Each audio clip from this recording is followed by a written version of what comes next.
Well, Matt, we'll start off with how are the bodies getting on. How's everybody, recovered from Tuesday, and those that are out slightly longer term, how are they getting on? Yeah, so from Tuesday, the only one, obviously Flash came off in the game, so we just got to see how he is. He's got a scan today, so we'll see. Fingers crossed, it's nothing too much to worry about. So, but we'll get that checked over. So that's the only one from the game the other day. Everyone else came through fine.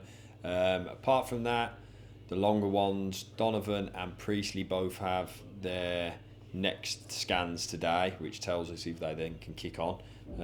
Which fingers crossed they both can, and then at which point I think the end of their long road is starting to be in sight. So obviously Priestley's longer than Donovan's. Not such a long time, but so it'd be good for both of them to get those fingers crossed all clear, touch wood all clear, then they can start really kicking on. So Priestley's been out there for the last couple of weeks anyway, but just doing his own stuff. But as I say, fingers crossed both of them can kick on from there. And Jez and George, they're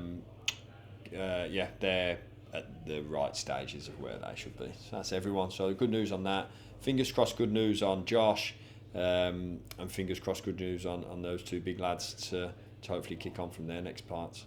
So we've seen Priestley out on the grass in the last couple of weeks doing little bits and pieces. It's a boost for everybody, isn't it, when you see somebody who's had such a long-term injury come back out there and just get involved in small parts of things as well. Yeah, he's been involved in progressively more and more at the right time, so that's great. Priestley's such a big character, and he wants to be in around it. He wants to. He's at that stage of it now where you can tell he's getting towards the end of the rehab because he wants to get as close as he can to the team now. I think as any injured player does, they go for a few weeks spell of it being like, I don't know, coming to terms with the fact that they're injured for a bit of a block. For P now, you can see that he sees the light at the end of the tunnel, which hopefully today proves. And I can see that because he's getting really involved with not only the sessions, but the squad, the team, the tactical stuff, the game days. So he wants to be heavily involved in that, which is brilliant. On Tuesday, we picked up another point. We always say it's a point in the right direction, as every point is in this division. Still a long way to go, but it's about building that from Tuesday's game going into this weekend's game against Chesterfield, isn't it? Exactly that. No two games are ever going to be the same. No two halves are ever going to be the same. When I reflect back and look back at the game, there was a lot of good stuff that I was pleased with, and it felt very much so like one of those games where we go on and get the second and go on and move into the next bit. So, listen, credit to the lad. Scores an absolutely unbelievable goal, and sometimes that's the way. So, for me, we responded. I thought we played for large parts of the game very well, and it's just be about our basics. That's football. Sometimes that happens, and I won't be certainly getting caught up with anything other than that. It was what it was, and we go on, and now we try and attack the next game and the next moment, and that'll be how we do it. So, and obviously against a good team, they had a great result last week on the box.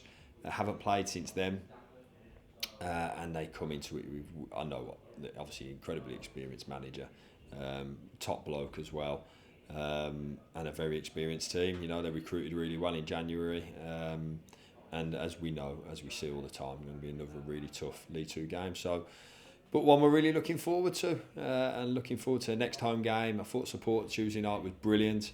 I think I spoke about it afterwards, kind of issue in that rally, if you like, to come again, come with your big voices. It helps us so much. See over 6,000 Walsall fans in the ground on Tuesday was brilliant. Can we do it again? I think there'll be a really good atmosphere in the game because I think that'll bring quite a few. So brilliant. So got all the makings for a really good League Two game, and the ones we all want to be part of. On that crowd there you mentioned, I think Chesterfield themselves have sold over 1,600.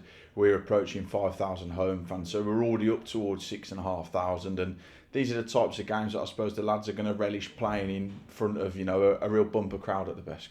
Yeah, and they're the games that we all want to be part of, aren't they? It's the best part of the job and the best part of the season. So it's certainly a game to be looking forward to, a game that we're all eager to have on our doorstep. We're just desperate for the games, and it's as I say, want to really look forward to, want to really attack, and as I say, I think it'll be a really good League Two game.